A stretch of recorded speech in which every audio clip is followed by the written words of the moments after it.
Hello and welcome to WordPress Tip of the Week. This is week number 40. In this video, we're going to start a two-part series on an incredible utility called jQuery.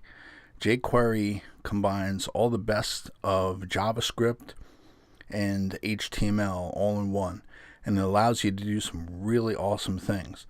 And one of the things that we're going to talk about over the next two videos is the jQuery Accordion. Now this is really useful for such things as like a frequently asked questions page where there's a lot of information on a page but you want to keep the page neat and tidy. What you can do is if you click on it, it expands out and you can have, say where section 1 is, you can have the particular question, and then contained in the box you can have the answer. And what's nice is you click on it and then you click on it again and it'll automatically collapse. Now this is a little more advanced accordion. This isn't just the regular accordion, because the regular accordion will stay, this box will stay open, and then when you click this box it'll go up like that. And also, as you can see, there's varying heights because some of these are longer than the others. With the original jQuery accordion, all of these have a fixed height. So in other words, if this box is huge, this box will be the same size in section 1 even though the text is less. So let's take a look at it. jQuery can be found at jQueryUI.com. Now what's nice is it has different kinds of widgets that you can do. What we're going to concentrate on is the accordion. So let's click on accordion. And then here it is. Here is the different accordions. And now what's nice is it has different examples. So out of the box, this is the default functionality, like I was saying, with the constant height, even though this has more text in it than this does. See, there's more empty space. If you click on collapse content, that basically allows you to click on the same thing to collapse the content.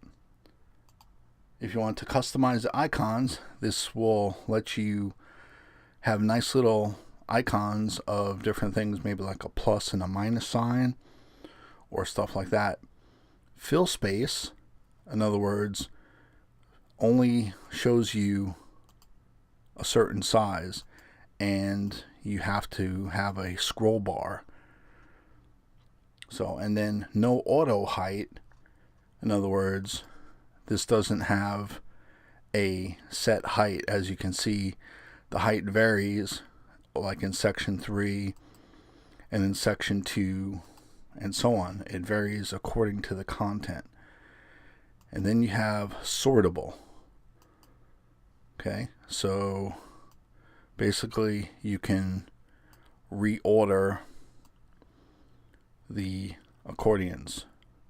In other words, put section 4 all the way up top and then maybe have section 2 next. Oops, there we go, like that. So sortable allows you to do this. And then what's really nice is no matter what you want to do, you just click on view source and then there you go, it gives you the code. So all you have to do is put this code into either a page or a template and you're all set. So let's take a look at our example here. Okay, so we're on the accordion page, and now here is basically the code.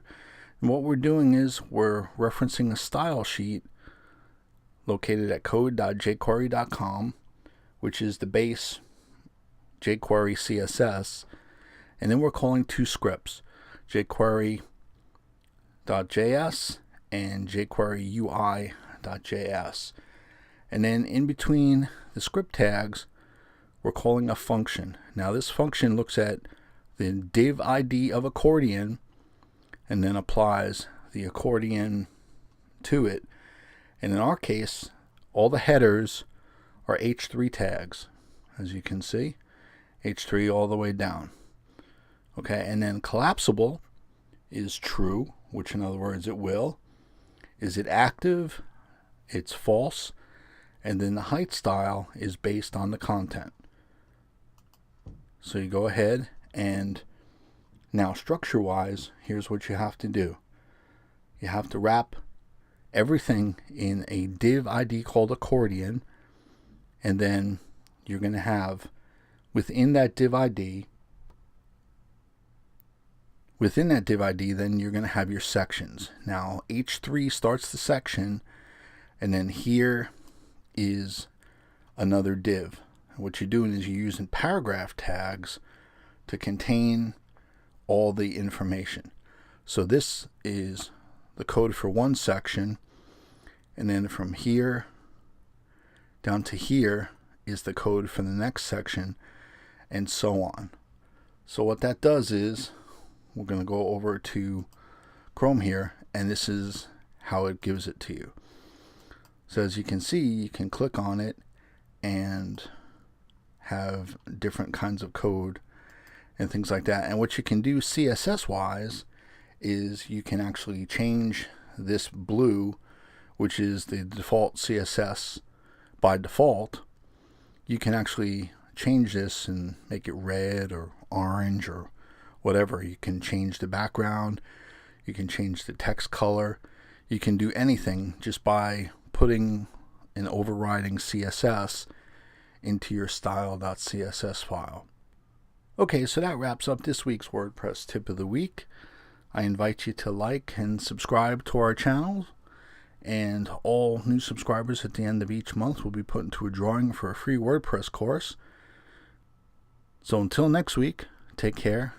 Bye.